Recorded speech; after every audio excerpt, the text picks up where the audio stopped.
Hi, this is Tzipora, and we're doing Yecheskel. We're up to Perek Lametet. Perek Lametet is the last Perek that concerns the prophecies about the actual Tkufa, the actual era before Mashiach comes, the era of Gog and Magog. So it's a very relevant and a very interesting Perek. It's being brought to us as a zecher to Rachalei Bas Rav Chaim Tzvi, as always. And with that, we'll go right into it. Okay, so it begins. V'ata ben Adam, and you, human being, hinabe al Gog, prophesies concerning Gog. Now this isn't the first prophecy we had about Gog. This is in fact a continuation. V'amarta, and say, Ko amar Hashem Elokim. Thus Hashem says, Hinenei elecha Gog nasi rosh Meshech v'Tuval. Okay, I'm against you. I'm going to oppose you, Gog, you who are the prince of Meshech and Tuval. Now, who are Meshech and who's Tuval?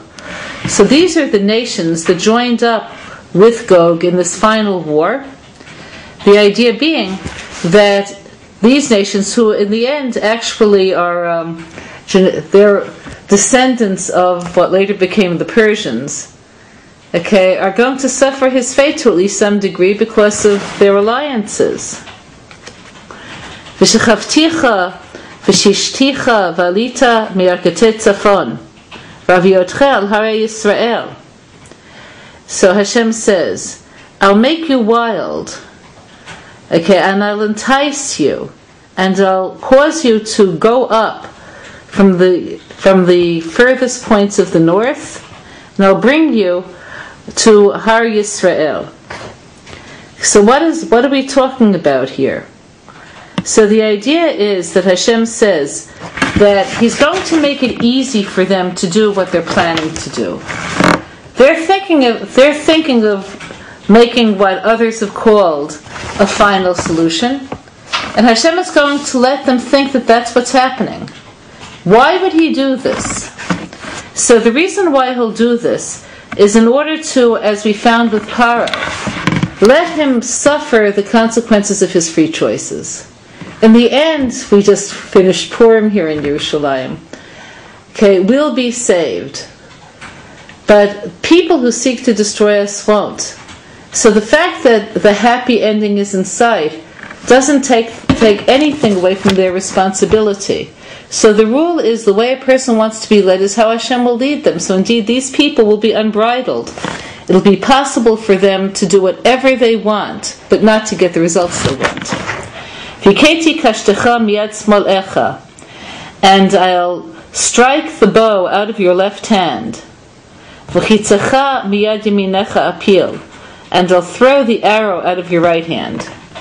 Okay, so what does this mean? On a simple level, what that means is that an archer who holds the bow with his left hand and lets the arrows fly with his right will be prevented towards them. On a much deeper level than this, the right hand and the left hand always symbolize the powers that people have to be who they want to be.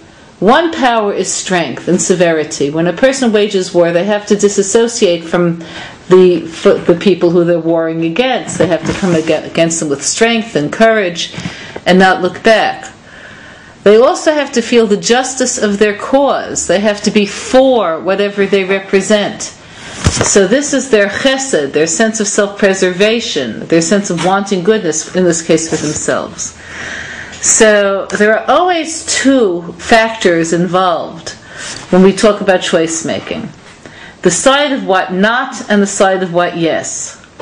Okay, so we have this also in reality. We have life, but we have as a counterpoint death. Without death, life would have no value. We wouldn't think about it.